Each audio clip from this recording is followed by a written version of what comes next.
let's really all motivate ourselves to do our best so we can win together. This isn't about just you in your career.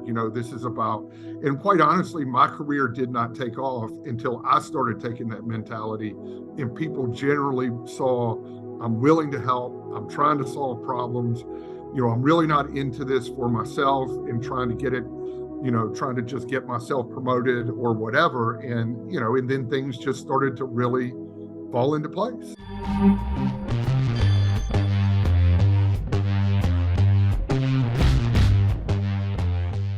Welcome to the Leaders in Tech podcast. I am your host, David Mancella. Today we have with us an excellent leader.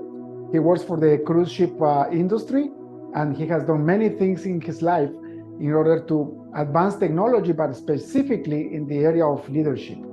Patrick, welcome to the show. Thank you.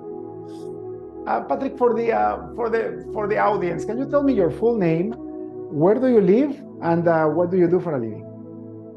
All right, my name is Patrick Manuel. I live in Fort Lauderdale, Florida.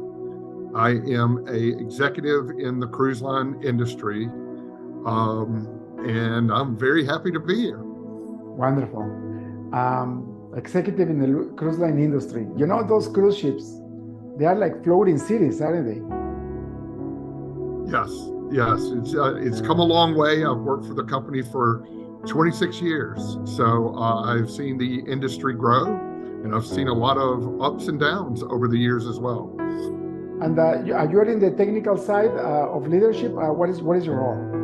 Yes, I am. I work in the IT department. I am currently the vice president of Shipboard technology. So I'm in charge of the technology on board the ships.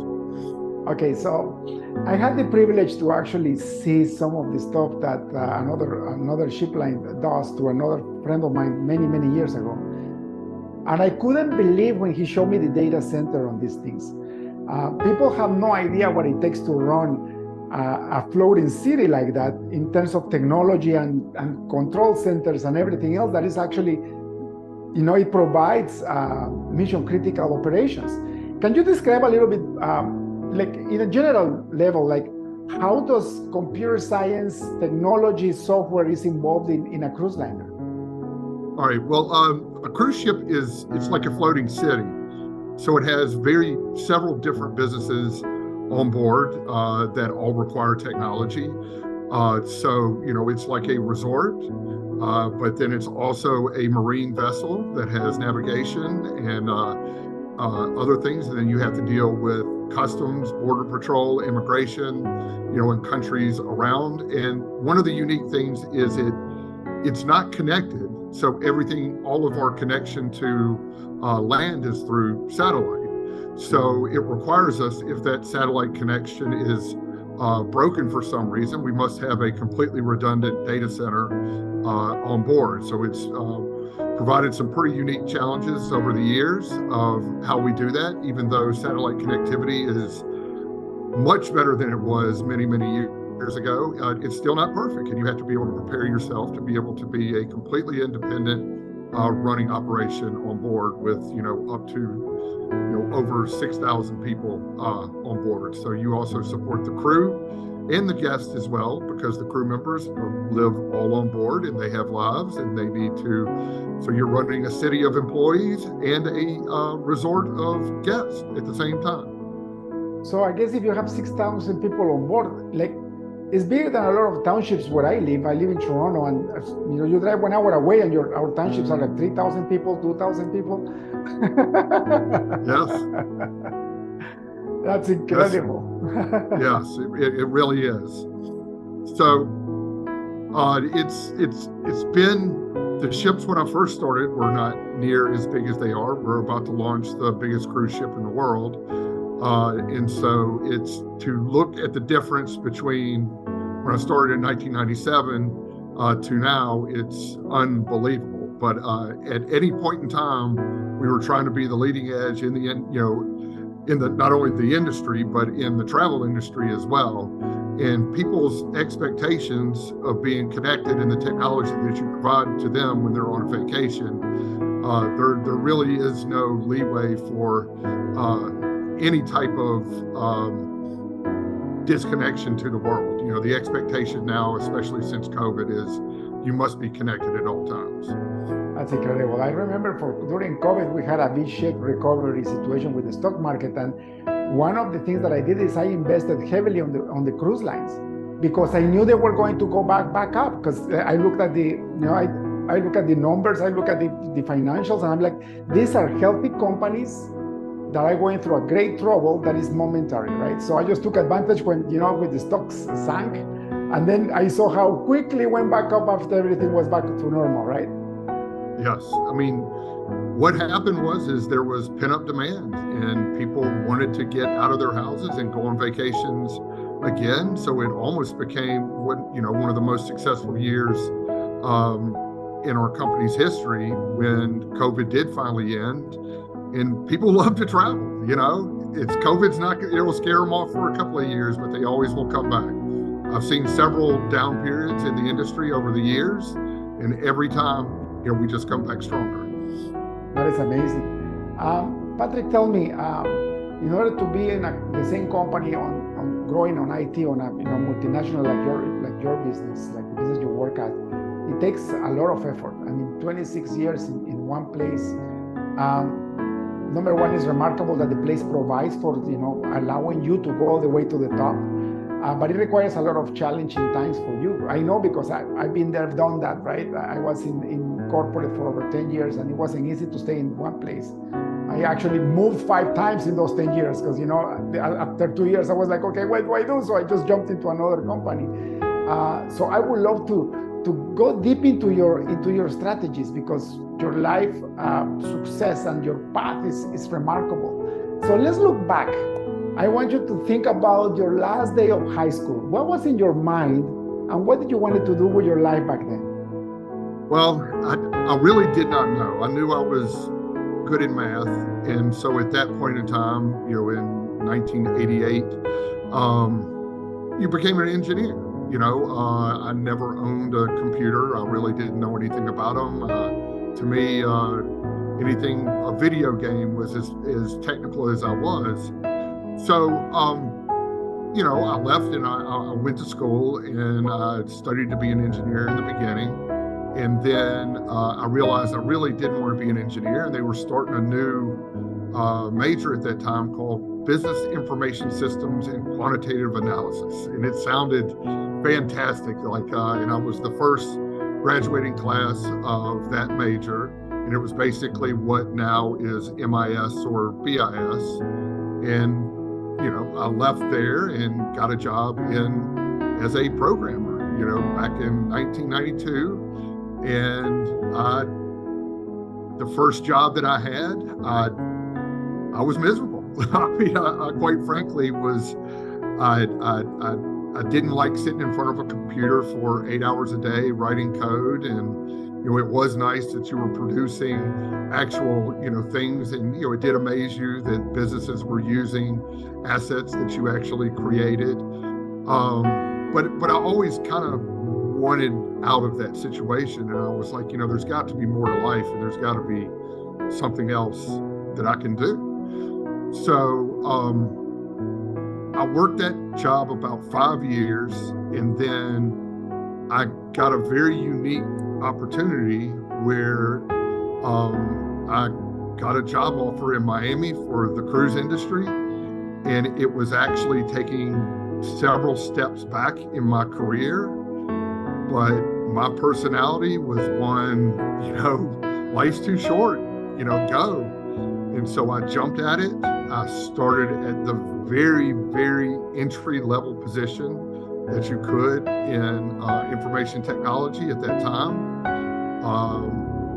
The company was very different then. It was you wore a coat and tie to work every day, which always cracks me up with the COVID protocol. People coming back going, "Oh, I don't want to be in the office 5 days a week," or "I don't." And I was like, "Oh, you have no idea. I work for a cruise company in Miami, and I had to wear a coat and tie in the middle of the summer 5 days a week. And you did not leave your desk from 9 till 6. I mean, you sat there. And I remember I had a boss at that time that she sat in the corner office and she was over all of Shipboard technology. And you did not leave until she left her office. And everybody sat in their desks till the moment she got up to leave. And when she got up to leave, you couldn't wait till she just left the floor. You had to go look out the window and wait till she left the building, because sometimes she would come back in. And so when she did, everybody would grab their coats, get up and walk out the door. And, it was just a very, very different culture there. But the thing is I've worked with so many people from different countries because it's a very, very global company. And I really enjoyed meeting new people. So it didn't seem like a miserable job that I was whatever. It was like we were all in this together. And at that time, they sent me out to my first ship to work on my first project. And I had never had a passport before. I traveled to my first ship, and then I fell in love with it. And I was like, this is what I want to do. I want to travel. I want to be able to provide and help this company and give people vacations. And I quit worrying so much about the bad things at work. And, that I had to sit here. I was like, oh, look at what this place is offering me.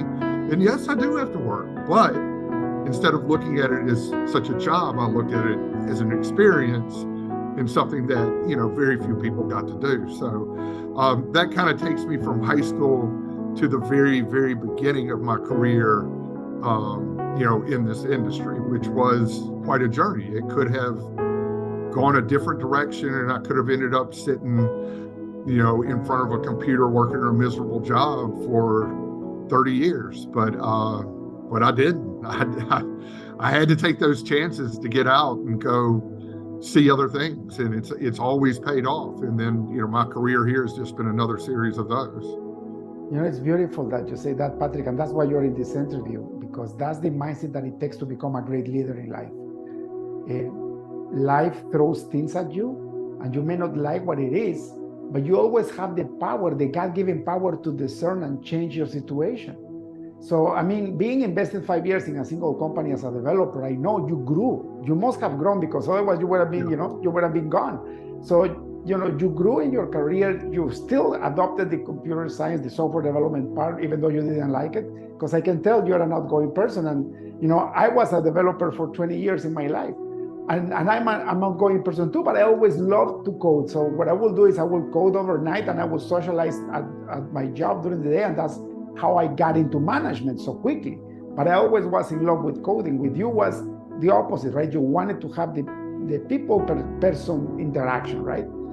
But my point is, you looked for another opportunity, even though it was going to set you way back 5 years. But instead of looking at the time lost, what you looked is at the opportunity that I was going to give you. And it paid off.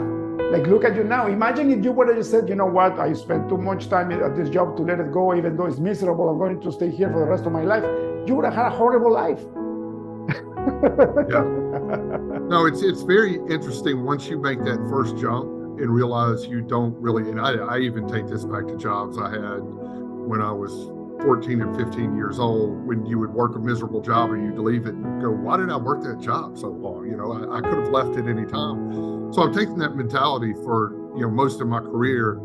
And then as you get older, it's less about, I'd like to move somewhere else because you don't like what you're doing. It's more because you want another challenge. You want to go solve different problems. And so I have several times jumped into completely different parts of the company. I've always stayed in technology, but supporting different parts of the company just to learn, whether it's, going from something that was in Miami. I worked for a joint venture for a while that the ship sailed from England to Brazil.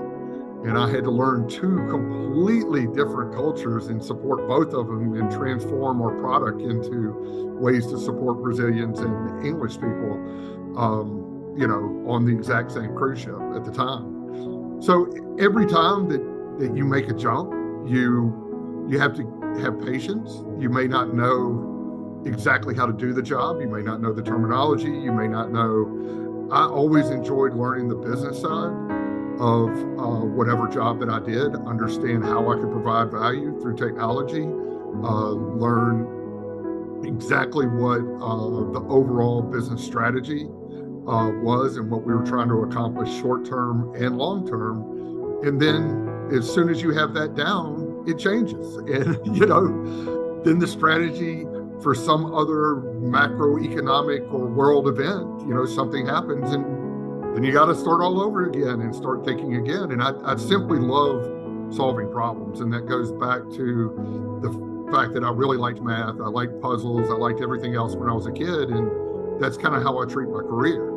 And, it helps when you really work for a company you believe in, and that opens up a lot of opportunities for you as well. So it's really been a good fit in my career and my personality. And, it was funny when you and I first got into contact that you had written a book of breaking out of corporate jail. And I was like, I've worked for the same company for 26 years. I don't know if I'm a good person. And then when we spoke, I understood exactly what the philosophy you were trying to say. And I firmly believe in exactly all of the principles, that you speak of, that, don't let yourself get trapped at all. There's always a door that you can go out, even if it's with the exact same company. Yeah, it's funny because one of the reasons why that book became so popular was because of the title. But people don't, after you read the book, you realize that it's not about saying that a corporation is a jail. No, it's about that you get into a job that becomes a jail, either that you make it by yourself or it's imposed on you, but you can always have a chance to move out, break out of that jail into a better job, into a better position. It doesn't have to be into an entrepreneurial career. In fact, after my experience in IT with multinationals, when I started my own business, it took me like 3-4 years to make a bigger, stronger, harder to get out of jail that I built myself in my own business. So like I regretted going to work every single day of my business career after 5 years. I'm like, what am I doing? And it required a heart attack for me to realize that I was bounded by my own jail. And so I broke out of my own jail because I created my own corporation and became horrible. You see? Yeah, I did experience that several times pretty early in my career. And since then, I have been, I have been in situations over the last 26 years where a job didn't really fit me, and I knew at that time, hey, just look for another opportunity and it will come up. And you also can turn current situations into better situations if you're a good leader. So, some of the positions that I've taken, it has been in a terrible shape, morale-wise, otherwise, and then, with some sense of humor, some glimpse of hope of careers for other people, and, boosting people's morale, and then really treating it like, hey, we're all a team. We all generally are succeeding together and not competing with each other. Those things, when you can overcome it within a corporate environment, you really can build a very, very healthy, good team and really enjoy it and make sure that everybody enjoys the successes together. So it honestly is, I could not have asked for a better career. I've really, really had a good learning experience personally. I've had a lot of growth spiritually, and also I feel as though you're able to have pride in seeing people that you have worked with and seeing them grow into leaders. And pretty much the company now is run by people I grew up with. They were all analysts at the time. They were all people, and we've all succeeding together, and we've all been here a long time, and it's a really, really healthy, good situation. And it is corporate. It still is corporate. We still have earnings we have to do, and we still have all the things that sound miserable, but with a good sense of humor and everything else, you can win in the corporate world and have a lot of fun. For sure, Patrick, and I think it's an attitude, right? When you mentioned a sense of humor, it's not necessarily changing corporations. A lot of the times it's changing yourself and being from a place of expectation to a place of gratitude, right? That's what happened to me. I realized I made my own horrible corporation. I made it myself. So I didn't like something that I built. So what did I do? Instead of quitting, instead of selling the company, of closing the business and getting a high-paying job, I actually took a leadership course because I realized I was not a good leader. One of the reasons why I got into these leaders in technology is because of my own life experience. Because yes, the company was making money, was profitable, but it was a horrible place to be at because everybody was fighting against each other.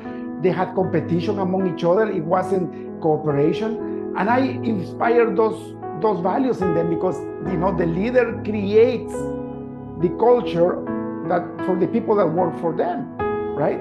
But I didn't know what I was doing, because I was never being brought up as a leader. So I took a year postgraduate degree in leadership in 2013, and I turned the company around. When I came back, I realized what values were, what culture meant, and I changed myself. And you talk about leadership, and you talk about spirituality, and they go hand in hand, right? The one thing that I learned is that before, when I analyzed what I was doing wrong with my team, is like I hired a lot of bad people because I wasn't a good person. My whole idea was to make the most money and just squeeze people as much as I could. And make them work like a soldier, right? They shall do what I say without getting their input. Like I was like a mini god, thinking that it was my way or the highway. How could I have a good business like that, or have a good department like that, for that matter? So after I realized that I was the problem, and I started changing, I came back and I erased everything that I did. Now I work in a beautiful place where everybody trusts each other, they cooperate with each other, and they are working towards the same goal. So now it's a beautiful place to wake up and go to work for, right? There's one thing that I love to tell people when they're talking about how do I advance my career? And it's like, look, don't try to be the smartest person in the room. That's not going to help you out. Generally, be a person people like to work with. Now, whether that's because you accomplish things, or you meet the goals, or you're a good teammate, or you teach somebody or mentor somebody else, it doesn't matter. But people generally have to like to work with you. And if you can't just do that basic thing, you're really going to struggle, no matter you own your own company or you do anything else. So and that goes for the boss as well. People have to generally like to work for you and want to succeed. And it was something that I grew into over time. And when I talk about the job that I worked, when everybody waited until the woman walked out the door and you actually looked out the windows waiting to see if she actually got her door. I am that person now. That is my job that I do now, and I have a completely different type of culture around me, and it's much more, walk around the floor, talk to people, really generally be interested in, people's well-being, go watch the ping pong tournament that they have, and, root for the winner, talk smack, tell people, hey, our team, we want our team to be seen as one of the better teams in the company, and let's all take pride in that, and whatever. And it's really a lot of philosophies that you see from like some sports coaches of, let's really all motivate ourselves to do our best so we can win together. This isn't about just you in your career. This is about, and quite honestly, my career did not take off until I started taking that mentality, and people generally saw, I'm willing to help, I'm trying to solve problems. I'm really not into this for myself and trying to get it, trying to just get myself promoted or whatever. And, and then things just started to really fall into place, Yeah, Patrick, that's one of the things that I learned. During that crash that I had, I had the heart attack. I realized my business was killing me. And then I went to this leadership course after I got healed. Talking back about spirituality, I went back to my faith. And I realized that, I have to be a servant leadership person. Before I was like, one of those old kings that they wanted all for themselves and they were very jealous. And then I realized, the biggest king was Jesus, right? And he was the one that taught servant leadership. He will actually wash his disciples' feet, his students' feet, right? So when I got that, I was taught that at my leadership course. You have to go and realize that you are there to serve your people. you have to do whatever you can to facilitate their work and motivate them to have a better lifestyle and to contribute to the bottom line. But you are there to facilitate, not to demand. Of course, they need to deliver whatever they need to deliver. But once they realize that you are there to help them, not for selfish reasons, people open up, and then everything starts getting better, right? Yeah, it is I see people every day, even peers of mine, that want their teams to tell them that everything is green and everything is perfect. That's not the way that I lead a team. The way I lead a team is you tell me what's broken and you tell me how I can help you fix it. Because I'm not going to look at you and go, why is this broken? It's your fault. I'm going to go, what do you need to be a success, and let me help you be a success. And it's very, even in my situation, I don't, if I have bad news to report, I'll be the first person to report it and say, we need help with this. We're having supply chain problems, or we're having, coming out of COVID, there was all kinds of different challenges that were out of your control. And it doesn't hurt to ask for help. I mean, because in the end, everybody's trying to succeed. So yes, that is I am a servant to my team. I actually work for them to try to break down barriers and it does help that I've worked for the same company for 26 years. So I know every way to get something done. It's like living in a small town that you know exactly what mechanic to go to or what dentist or whatever. I'm like, hey, I know the guy that can fix this, and I can go do it. So tenure does help a lot when you're trying to knock down barriers for your team. That's beautiful. Patrick, when was the first time where you were actually in a leadership position and you had to make a tough choice, like letting people go, or anything that is very difficult, and how do you overcome that? It was probably September 11th was the first time I was in a leadership role, and you were in a corporation, you had to hit a number you were given. And you really just had to make a list, and it was, you get guided through with HR, but I learned a lot in that situation. I learned empathy. I learned that a career is a long thing, and that people that you may, in a very difficult economic time, have to say goodbye to, you will see them again in one way or another. And so a lot of the people during that time, I have continued to work with in some type of capacity, even as peers in my own company ongoing. But it was difficult. There are always difficult decisions that you have to make in a leadership position. There's times you have to deliver bad news. There's, whether it's that a project, did not go through, or you did not get your funding, but a lot of that goes back to parenting almost. Everything can't be always good, and you're going to have to go through good times and bad times. And if my father used to tell me, don't worry about bad days because there's a good day coming. Worry about the good days because something around the corner may be about to happen bad. So I know that's a pretty distorted view on life of, because I do appreciate the good days too. But it does. It's I would say letting people go is much more of an action of that it's out of your control, and the company has hit a time where they just have to, the more difficult,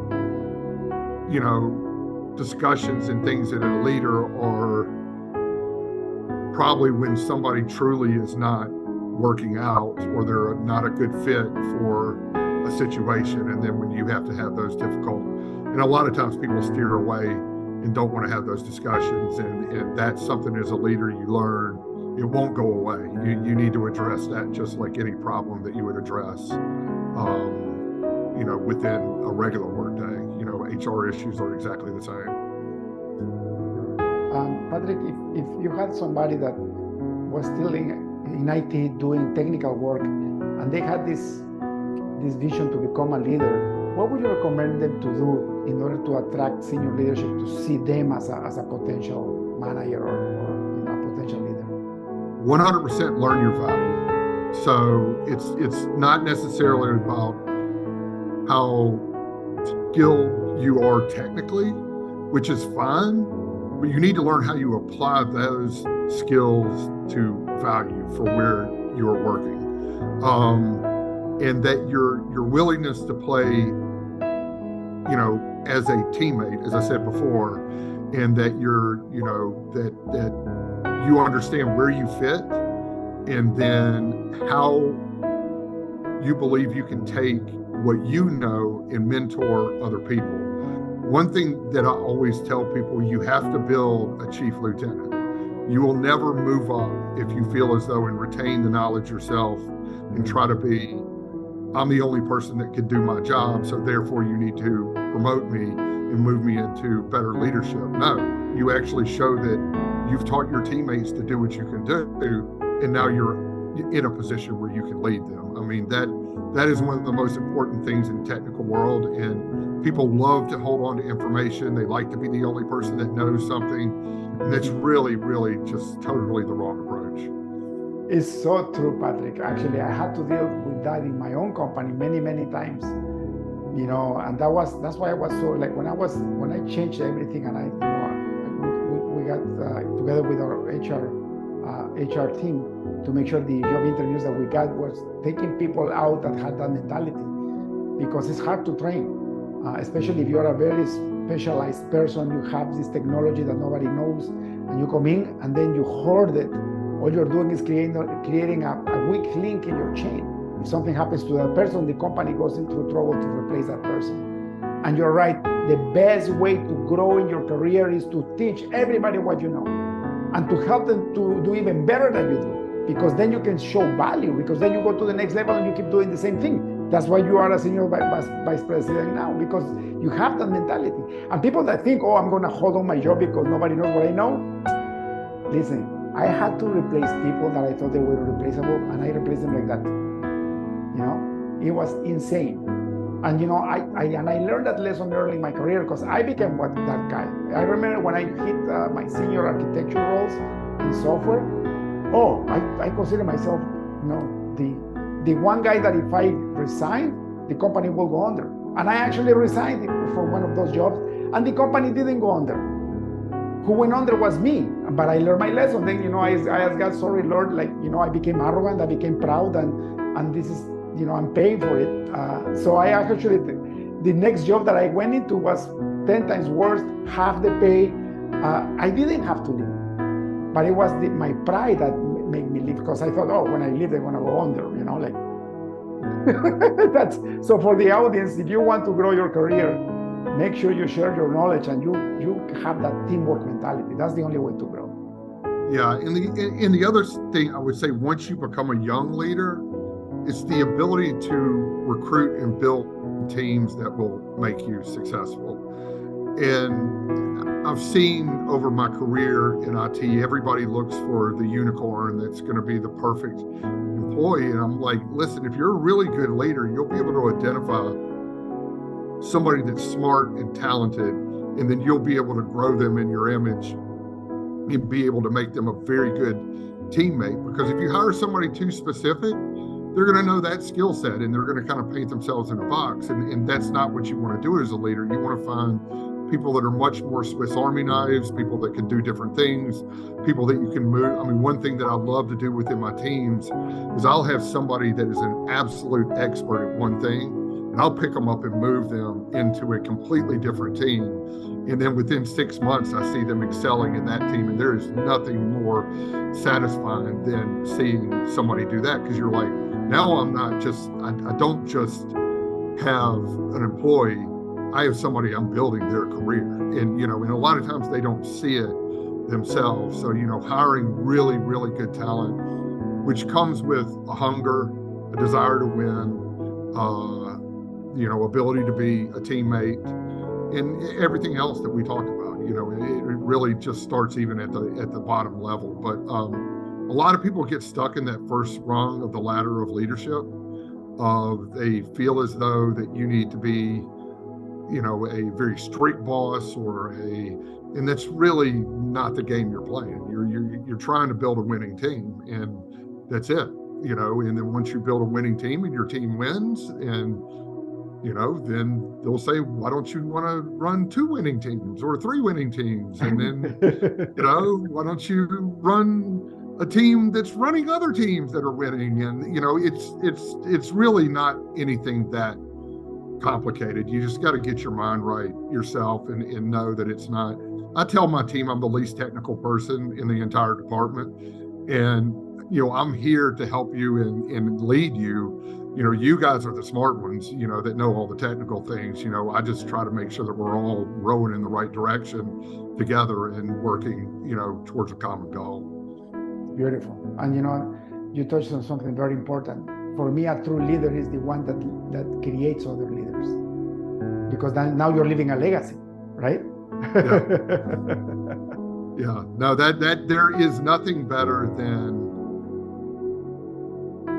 having somebody that started at the ground level with you and then promoting them into a senior leadership position and know that you saw their entire career grow. That is one of the most satisfying things in a career, that you can have. A lot of other people, they like to hire people in from other companies and bring in, new blood. And I like to homegrown everything. I mean, that's just my philosophy, and I think it builds an extremely healthy team when you show the opportunities, that are available to team members, at even the beginning levels, and they can see, wow, he started, because I did the same thing. I started at the absolute bottom.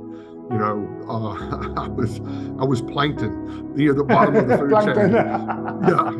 So, and so, you just slowly, to me, it's healthy, to see people grow. And sometimes it takes patience. It takes a lot of coaching, because sometimes people, they don't really know that that's the path that you need to do, especially people in the technical world really get caught in, I got to be the smartest person in the room. And that's really not what's going to get you places. And you're right. And it's all about that, going back to that pride, right? You have to really be humble to realize that you're there to serve others, and that's how you actually grow up in your career, and you help others grow, and you make your business prosperous and profitable. And that's why you never lose your job, because you're an asset to the company, because you understand the business and you know that they need to make money in order to hold on your position and the position of your teams, of your teammates, right? Yeah, and understanding the business is very, very, very important, because that's how you truly find where I give value. Somebody's not going to reward you for writing a super unique, great piece of code, but they're going to reward you for writing a piece of code that then is bringing in more revenue or cutting costs. Because I mean, it really is a business in the end of the day that needs technology. So it's learning your place of value within the company is also, finding a way to do something cheaper is very important, other than saying, I can do this project for you for multi-millions of dollars and it's just going to be really cool. I mean, that's not how businesses make money. That's how you go out of business. Actually, so I have a software consulting company. I work with companies like yours to build custom applications when they run out of capacity or they don't have the technology inside. So we consult with them. And I remember when I started my business in 2005, one of my bosses told me, there's another 2,000 companies that do what you do. And you have no experience on how to sell, market, and build, what you doing, right? But then I thought, I'm going to try. If it doesn't work, I go back and get another job.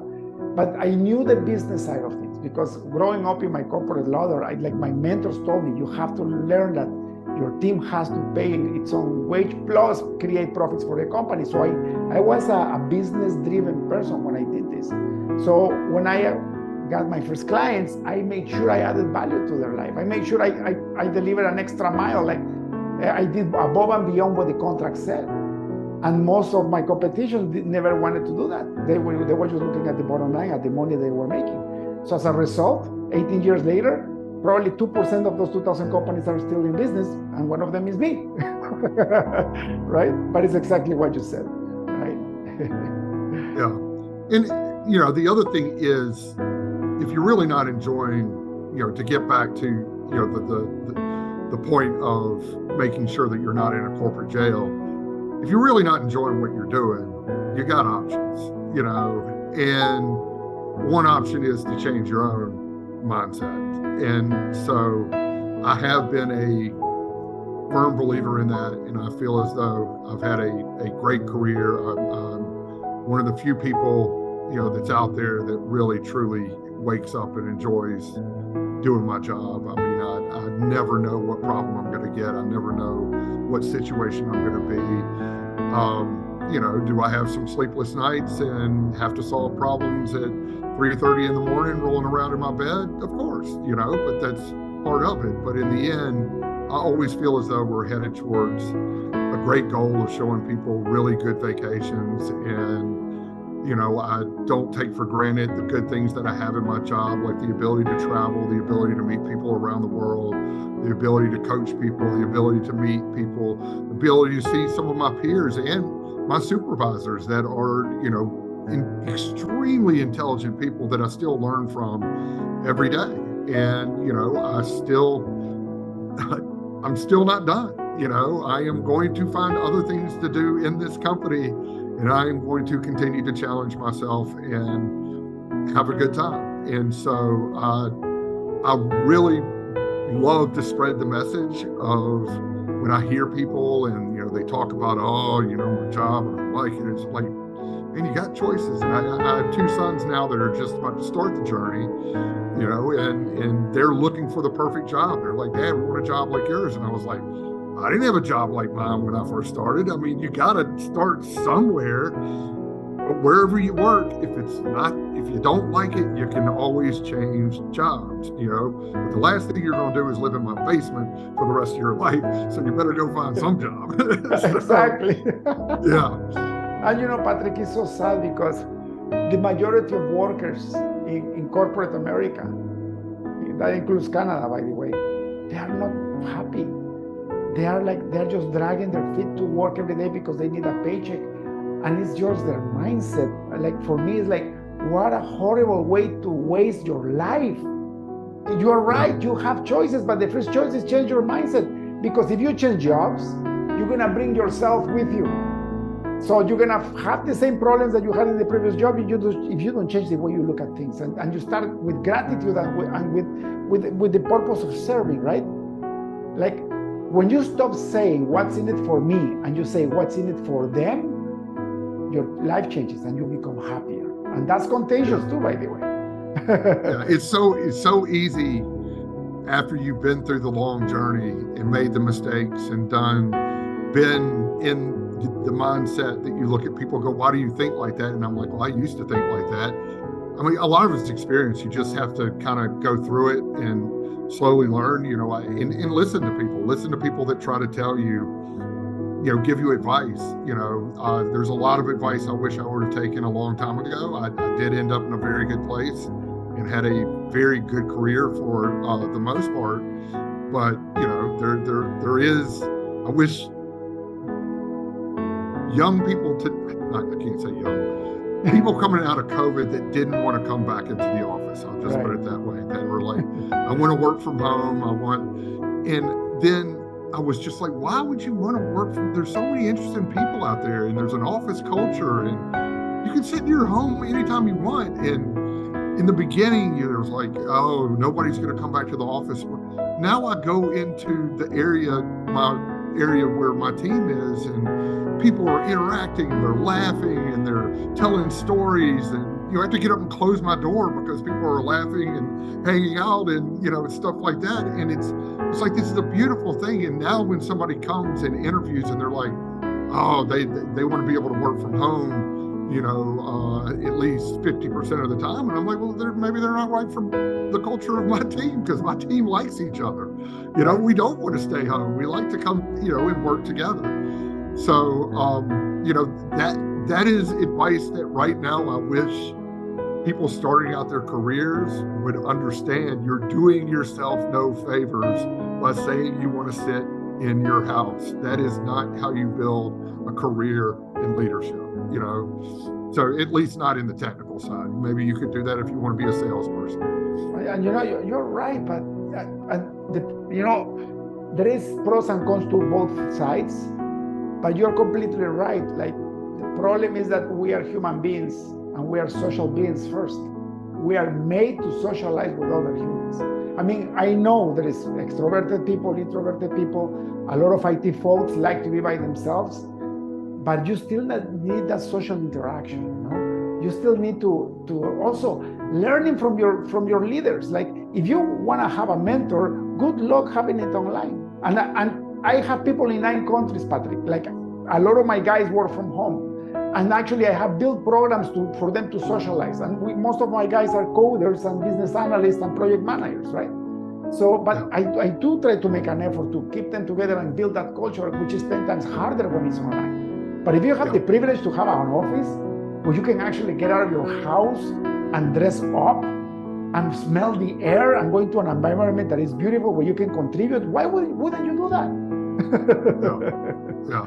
And I'm not by any means a hardcore, everybody has to be in the office or anything. I'm just saying, don't paint yourself in a box in a situation where you're saying you refuse to come into an office until you try and see the culture of whatever you're trying to work on and what problems you're trying to solve. So there are a lot of people that it is a really good situation. There's a lot of people that have personal situations that they have to work remote, and we deal with those on. However, but I do think that the future of being a leader in IT, you really need to be interactive. And I realize there's companies that don't believe that and think other ways, but the company that I work for is all about people and interaction. It's at the core of our business. So, that's just kind of the way we are and the way that I've grown up as a leader and as an individual. But even big tech companies that push everybody home, they're calling them back. They're realizing that it's not working out. And it honestly really has nothing to do with productivity. It's much more collaboration and teamwork and solving things. If you're somebody that really is just going to sit and look at a computer screen all day and just write code, then that's one thing. But if you're going to work in an active team where everybody's collaborating and trying to prioritize and solve problems, together, then it really is a lot better to spend some time together. And also, Patrick, there is one thing that is that social need part, right? Like, especially for people that are starting off their careers. If you start your career and you always work from home, don't get surprised when you start getting depressed and you don't know why you're getting depressed. It's because that lack of communication with other people, with other humans.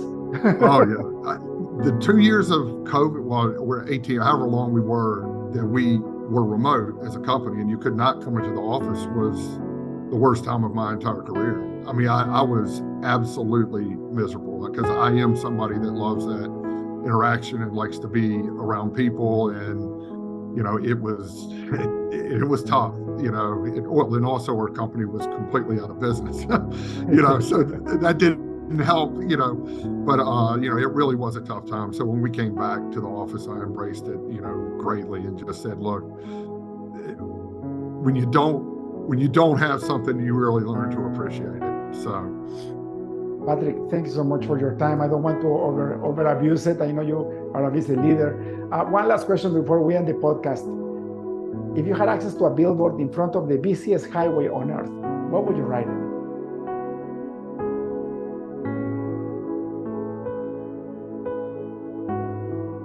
Oh, that's a tough one.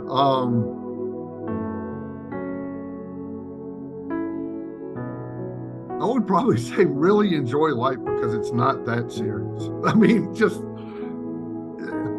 I mean, that's really all I could think. It wouldn't be any profound statement, but, take some time to look around and enjoy what's around you. And everything doesn't have to be this hardcore serious. And you know what I would write? I'd write, there is no playbook to life. That's what I would write. Because there's not, right? And you are able to enjoy it. For sure you are. It doesn't matter how hard your situation is. There's always a choice, and the choice starts within, right? Like the river of water starts in your heart. that flow of water that gives you happiness starts inside of your head, and it's a choice, and it's not easy. Like sometimes I go down myself too. I'm like you. I'm like positive. I'm laughing. I'm smiling most of the time, and then a big problem hits, and I'm like, I go down. But then I allow myself, to mourn about my problem. But then, okay, let's get back up. How do we fix it? Because we're in this world to enjoy it.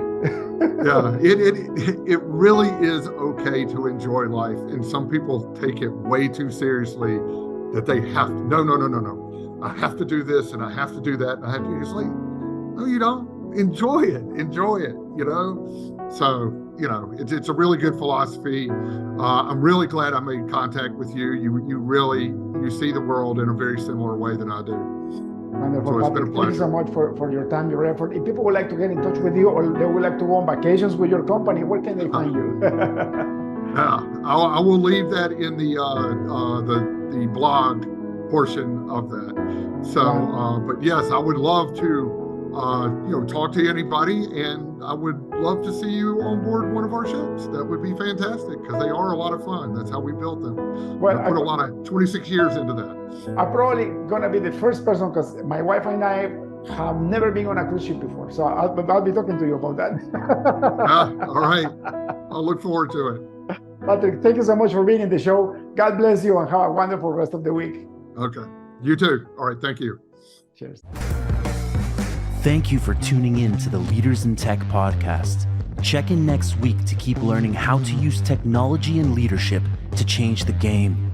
See you next time.